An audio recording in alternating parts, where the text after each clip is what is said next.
But human being, because of our greediness, we forgot each and everything. And instead of approaching water politely, we just approach water very uh, uh, with greedy and money-minded. What to say? So what happens today? I'm what in what way I'm happy that during this dialogue session we are considering water ecology as a part of this dialogue. But I'm sad that we forgot so many things, and water ecology should be included in the dialogue session. Okay, so what is water ecology? It's nothing but like each and everything associated with water, like life forms, what are all associated with water. Water is called as water ecology. And why should we study that? Because this ecology has a lot of services it provides to us. For example, like we have phytoplankton ranging from microorganisms, phytoplanktons to higher animals. Each and everything plays important roles. If I say some services, you would really appreciate this water ecology. This phytoplankton and algae, it provides more than 70% of earth oxygen. So as I told, our earth consists of quantity of oxygen. It's because of the water ecosystem. It's not because of human being. It's because of the water ecosystem. As well as this microorganisms play important role in carbon sequestration. So the carbon sequestration is very important for climate adaptation as well as climate control. If these microorganisms don't play this kind of roles, I don't think human being can ever survive on this earth.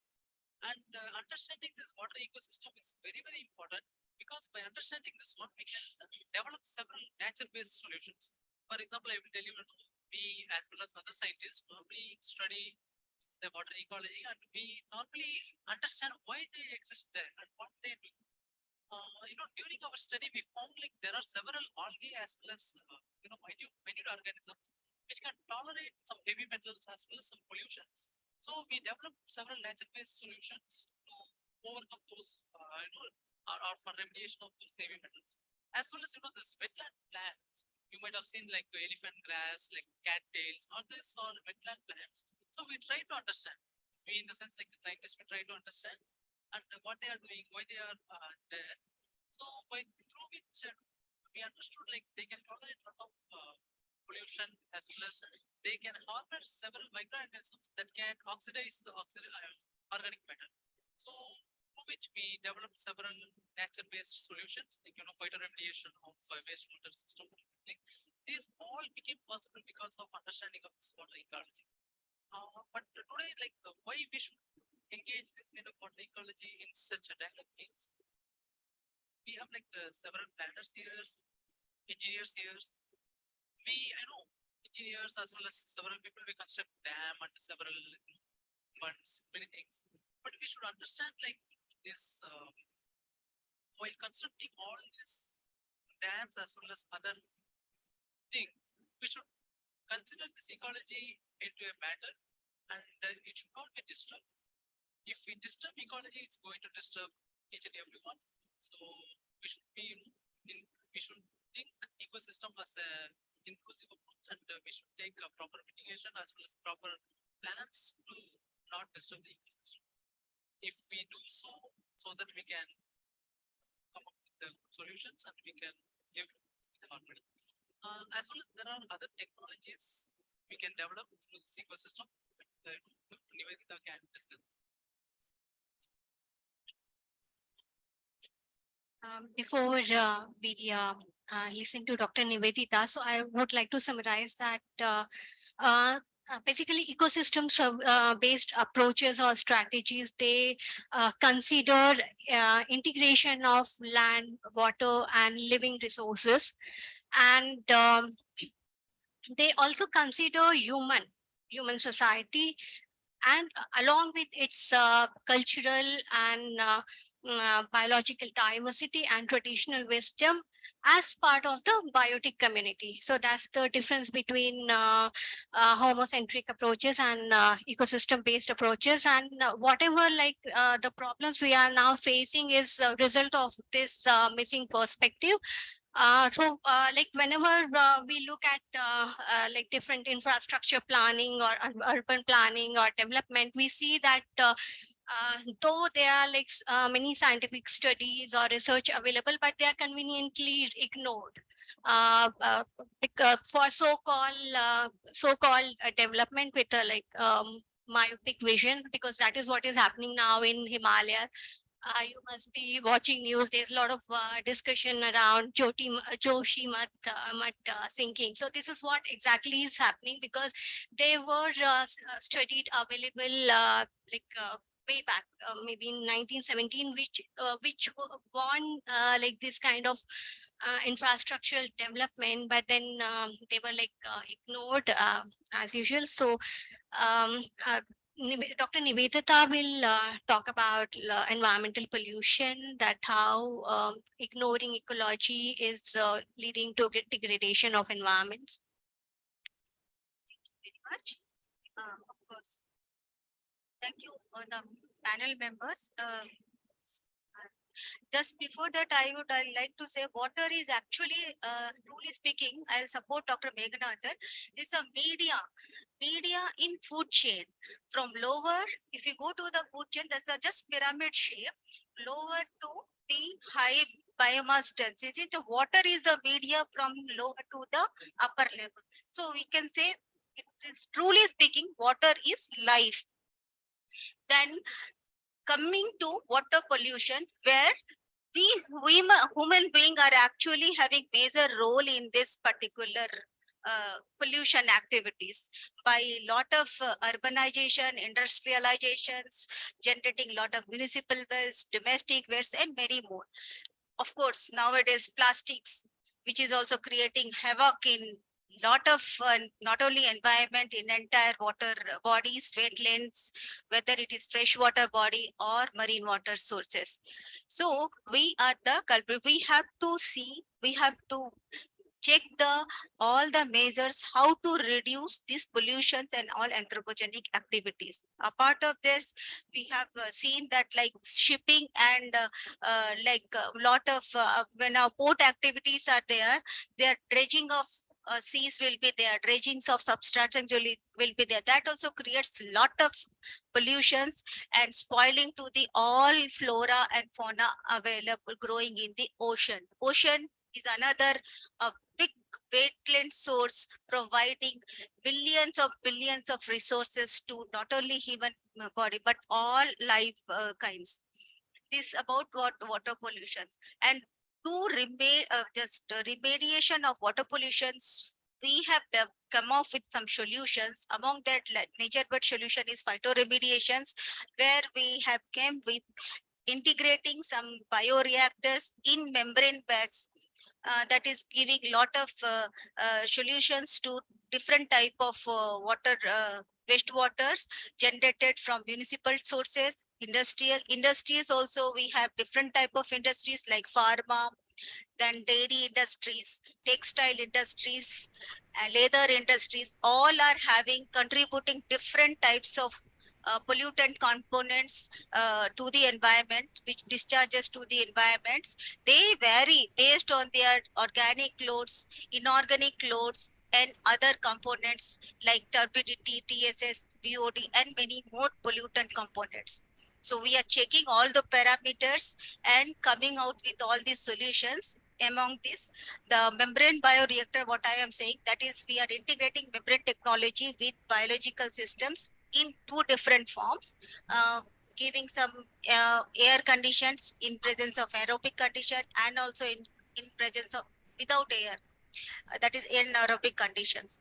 Like that, some solutions we have come up, and we have given wonderful solutions to different type of industries, wastewater, like coffee industries generated lot of high COD wastewater.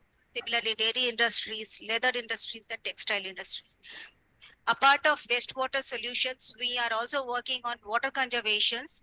And recently we have developed air water atmosphere generator, where we are working just mimicking the AC principle. Whatever we are feeling, we must all will be knowing AC every in every houses we are having, where we are taking outside inside moisture, we are just throwing out and making the rooms chill.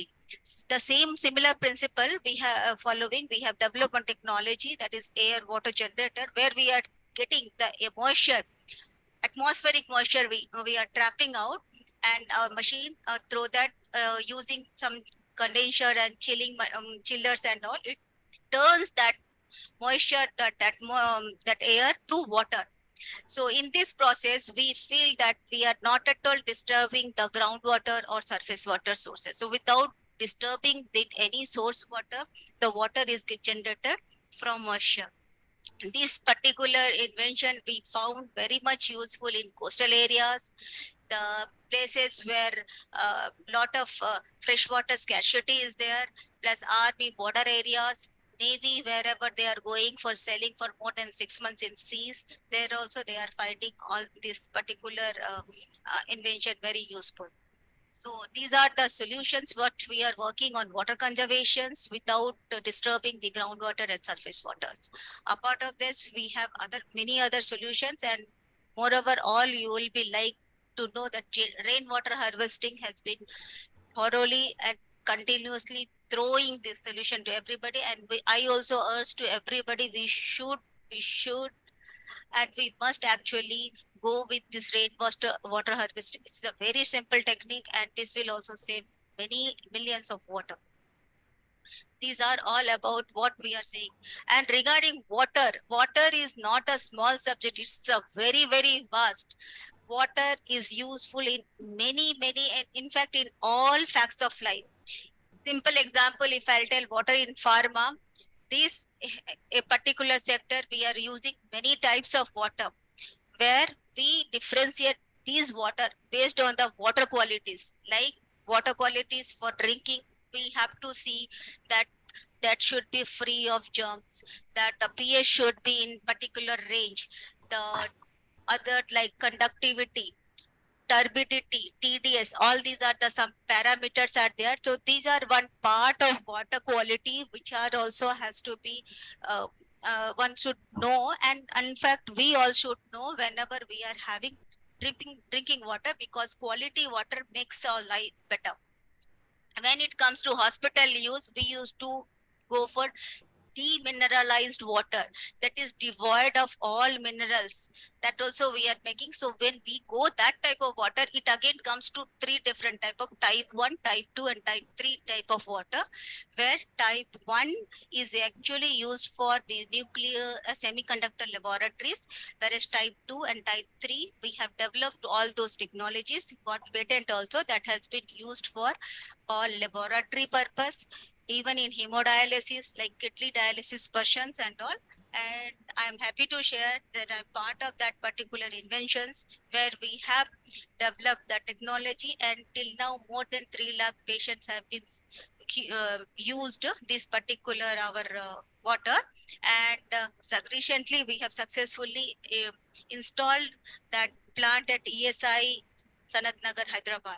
A part of that, Nephroplus Hyderabad is also running these plants, and more than 2 lakhs patients have got benefited with this technology. So all about water, what I am involved in that, this is in front of you. Thank you very much. Thank you, Nivedita. So I'm really happy to see the kind of work you are doing, because when you mentioned about this technology where you are using this condensation and other processes in producing water which can be used for different purpose. So I think this could be part of this our adaptation strategy in coastal areas where the air is humid. So you can you can use this humidity in the air, and also where the salinity is high. For example, in Sundarbans now they have water everywhere, but then they don't have water which can be used for domestic purposes due to high levels of salinity. So I think this kind of situation, this technique can be a good adaptation strategy or tool. So thank you so much. And we also have Dr. Mamta with us, who works on arsenic pollution, and her point is that before we develop any sort of technology, it's very important to understand the geophysical environment of the area. It has to be local based. Every like one solution cannot be offered to all the geographies or all the ecological areas without understanding the consequences. So, Mamta, yeah, welcome to the Uh, session. Yeah. yeah, thank you, Jyoti. And well, I would like to wish Happy New Year to all of you before starting the discussion. I represent the CSR Council of Scientific and Industrial Research of India. One of my institute is among the one of the institute. Generally, we work for industry as well as for social sector. So what the today discussion is focused on the how we can reduce the water contamination by understanding the origin, resources, ecology as well as technology. Without understanding the origin point of any contamination or any issues, we cannot solve the issues. So that is the that message everybody knows. So regarding the water, as you know, already in the SDG Sustainable Development Goal 6.3 section, they have emphasized how the importance of water and why we want to reserve water through recycling.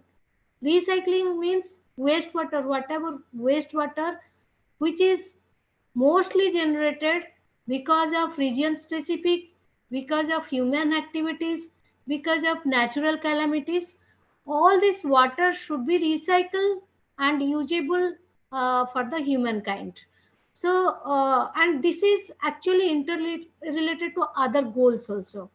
So to focus all these things, Indian government has already associated, already have lot of initiation like Jal Jeevan missions, then Namami Gange. These are the things is can be related to water activities or water. You can say it is a water security. So I will highlight what are the actual contamination points that everybody should know. Accordingly, the technology seeker or technology developer can think of some solution where specific requirement is there. So what are the factors? Mostly natural sources are there, and contaminants, if you'll see the contaminants, also varieties of contaminants are there. That is one is biological contaminants, then it is metallic contaminants, and some emerging contaminants come from personal care product. So be it from the natural sources where the rocks and mineral compositions matters a lot, and because of the composition, when there is a rainfall or there is a natural calamity, the metal content of these rocks minerals are coming and mixing into the solution. So these area, like already Dr. Jayati said, like Sikkim and Himalayan region, people are expecting that because of this geophysical specificity, all this contamination may be into the groundwater. So mostly iron, copper, lead, manganese, fluoride, arsenic, and heavy metals like lead, they are the mostly water contaminant which actually require treatment before going to the community water purification plant or any community use. Similarly, lot of solid waste we are generating and we are landfilling, be it from industrial area or from household things. And even if from graveyard, septic system, and if you'll see chemical industries, petroleum product, these all are the figuring areas or the area specific where the whatever the waste product or secondary sources are generated, that affects the ecosystem of the water bodies. Maybe it's a groundwater or surface water, whatever may be. So the technology seeker always they found out a solution like uh, that aerobic or anaerobic treatment, or you can say rainwater harvesting.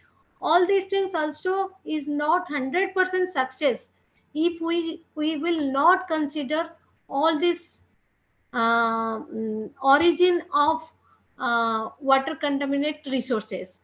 So for example, like in India, if you will see in India, we have several distribution of contaminants, and recently one report is there, like around 387 district is affected with nitrate, 297 district is affected with iron, 276 district is affected with chloride, and 68 is arsenic.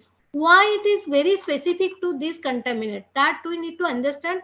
And suppose we want to search indigenous technology, even if international technology also, we have to see whether this technology is fit to this such region where the specific contaminants is available and people are affecting, and our community water treatment plant, whatever it is, the you can say the India government initiative to give rural people the ground means drinkable water through this community treatment plant. What is the fate of that plant? After some certain years, if we'll see, the plant becomes dead. That we need to regenerate the technology, whatever is adapted, whether it is going to be success or failure, it depends on how this technology is adapted, and how this contaminant, the fate of the contaminant which we have extracted from this water, where are they are going, whether they are depositing in this filtration media, or if it is depositing, then how to dispose that, that is also a major issue that has to be managed properly, that has to be studied properly, so that the whatever technology is coming, that will go that will implement in a nice way. Thank you.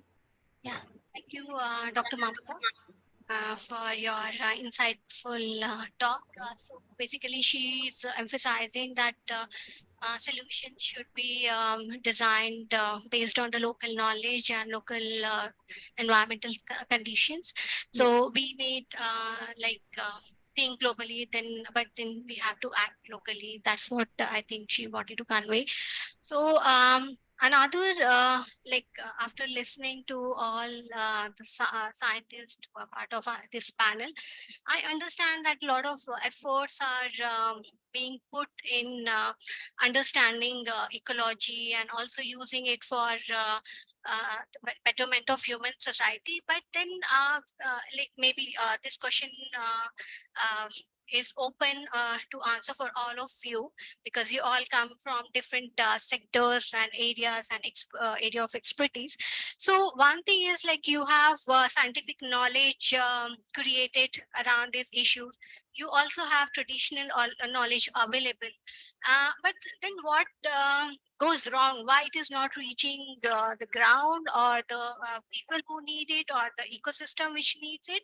So maybe we can discuss about this institutional aspect, which refuses to acknowledge the existence of ecosystem. So there are like some good news and some bad news. So for example, when like we always see that you have these ministries, you have so many, we like in India we have best of the best policies. So when you do the policy review, you won't generally find anything missing. You will be, like, it's kind of a feel good situation when you look at the policy. But at the same time, when you look at the execution, then you find that there's a lot of gap, what policy is saying and what is being done in the ground. So what are the challenges? Because we have to address these kind of challenges if you want to see any change in the paradigm shift in the water sector. So here, I welcome all of you to share your experience. So, as per my understanding, the problem lies with this sectoral and fragmented approach, because you have one ministry which talks about protection and biodiversity acts. We have signed many treaties, including like recently we were part of this COP15 agreement, which talks about like protecting at least 30% of world's natural resources. So we are signatory of this treaty. We are also part of this Ramsar conservation, which talks about protection of sensitive, eco-sensitive aquatic ecosystems. Uh, then yeah, so similarly, and then at national level also we have many programs. For example, National Plan for Conservation of Aquatic Ecosystems. We have mission. We have Namami Gange mission. Then this Yamuna Action Plan, Ganga Action Plan. Everything is there in place. But in the ground, yeah. So the situation is just very contradictory. I would like to share one of the experience here in Hyderabad. We are working on lake restoration near Kukatpalli in Hyderabad. So we attended one lake developers meeting, and to my surprise, like I was the only one who was actually talking about ecology and all. All others lake developers were like typical contractors, like real estate builders. So for them, the plan was like, okay, which is like very common in urban setup. When you talk about the lake development, first of all, they call it tank. Like if you look at any irrigation, any government maps, or any beautiful wetland or any beautiful water body is listed or mapped, that's a tank. So that is their approach. For them, it is a tank, and it can be used for either irrigation or drinking, or for irrigation, or for irrigation or recreation. Or if you can do all of this, then it can be turned into a cesspool. Like you put all, so that is what happening in the lake here in Hyderabad. They have like STP of 5 mld capacity, but then the kind of amount of untreated sewage is coming like 100 mld. And then they have just turned this thing into a cesspool. So this kind of, yeah, and then they've already started because they are in a bit hurry. So they have started like constructing or strengthening bunds, constructing walkways for jogging, morning walk. So yeah, so they have only these concrete things. So they don't, and for them, any macrophyte or aquatic plant is weed. Any yeah, so this kind of approach, when I look at these policy documents or programs and something in the ground, that's like very frustrating. So I would like to understand that what like why this is not getting translated into action, because today also we'll debate, we'll develop some kind of recommendation, we'll have takeaway messages, but then what will happen like next? So this is one concern. So maybe yeah, one can contribute to this. All right. So the next one is when we are talking about technology for removal of arsenic, removal of fluoride, removal of all these pollutants. What is it that we are doing? We are taking the technology, we are having industries set it up, we have understanding with the government, we go and put it in the villages, in the rural areas. But are we talking to the community people? Doesn't happen. Are they involved in the management of the technology? Doesn't happen. Are they part of the whole decision about water management, about water governance? Doesn't happen. How do you expect that a technology that you are creating without their involvement, putting it up without their consent, putting it without their being part of the whole, this one is going to be a success? We are sitting here, but do we have anything to say that what is it that the community is totally cut out?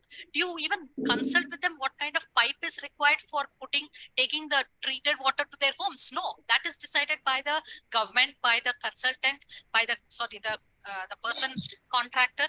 The contractor decides what is the thickness, what is the type of pipe that goes into their house, what kind of tap, how many taps, everything is decided without consulting the communities. What kind of a system are we working in? Yeah, I think I made a point here. Can I come in? Can I come in? Can you hear me? A small suggestion. I say, how many of us are participating in city master plan? We are not participating in city master plan consultation. No. They declare it, they declare it, and they give 2 months time to participate, where you can raise a lot of objections to master plans. It's time for us, and this forum should take a lead in sensitizing people to participate in master plan consultation. Thank you. Can I take the first question? Constructed wetland against natural wetland. Hi, my name is Naveen. I have 2 points. One is a word of caution on how we use the word or nature-based solutions, because mostly it comes from a very market-based, market-fixed, techno-fixed orientation. So that maybe we should reorient in how we can use the word in forums like this and also in the general media. And the second point is also, when we're talking about technological solutions, we should also look at how we're embedding community stewardship of resources and how communities can be part. Ma'am has already covered this point, but I wanted to make it more, because community stewardship is what actually takes the project ahead out of its project timeline, because the funds flow in during the project timeline, but once the funds end up, the communities are the ones who have to take it up. If they don't take it up, the project money is gone to down the drain. So yeah, the projects don't sustain. Projects don't sustain for long years. Done or executed in project mode, which is a question or a concern for sustainability. And also I would like to talk about, like, we don't have time, but just I wanted to float this idea about giving legal rights to environment. So for example, Bangladesh in 2019, they are the first nation to give legal rights as humans. So yeah, here also in India, in Uttarakhand,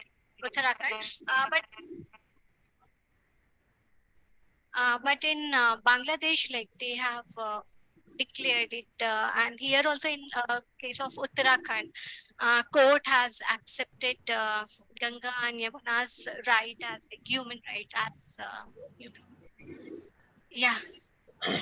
Can I comment? So, so that was we are just coming back to zero. So that's why I shared Bangladesh story. So they could do it. I think anyone. Yeah, can I add something? So I believe that through today's dialogue, we have initiated the discussion. So we should, I believe that it won't stop here, and then we'll continue through different other modes. Anyone else? Thank you, Jayati, Nivedita, my dear friend, and of course, Meghanathan, and another dear friend who ditched me, who is Mamta here. And thank you for being for this session.